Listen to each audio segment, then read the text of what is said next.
আলু, পেঁপে আর কাঁচকলা, এইটা ছাড়া মানে আগুন একদম, যাতে হাত দেওয়া যায় সে আগুন, কোনোটাই কেনার কাজ না। মানে পকেটে যদি 5,000 টাকা নিয়ে আসি তাও কাঁচা বাজার হবে না। ঠিক আছে, এখন আর কি বলবো। একজন মধ্যবিত্ত পরিবারের চলার জন্য হ্যাঁ, তো আমি তো সেটাই বলছি, আমি তো মধ্যবিত্তের মানুষ। এই যে আসছি, দুই আছে ব্যাগ ভরে নিয়ে যাব, এখন এটা তো একটা রিক্সা ভাড়া যাইতে গেলে তো আমাদের কষ্ট হয় যে রিক্সা এত টাকা যাবে। এরপরে যে জিনিসই কিনি, বললাম তো 100 টাকা, 80 টাকা, 90 টাকার নিচে কোনো তরকারি নেই। একটা শাক সামান্য, কি বলে এটা, লাউ শাক, ছোট্ট একটা আটি, তার দামও 50 টাকা, যেটা 10 টাকা দাম হয় না। তাহলে মধ্যবিত্তরা বেঁচে থাকবে কীভাবে?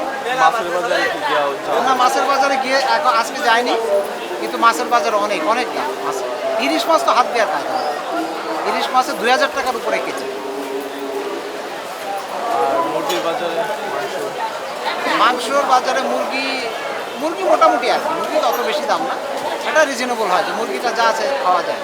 কিন্তু এই মাছ আর তরকারি একেবারে কীভাবে 1,000 টাকা একটা নোট নিয়ে আসতে কি ব্যাগ করে বাজার করতে হবে? না, মাথা খারাপ। এক ব্যাগের অর্ধেকও তো হবে না, এক ব্যাগের অর্ধেকও তো হবে।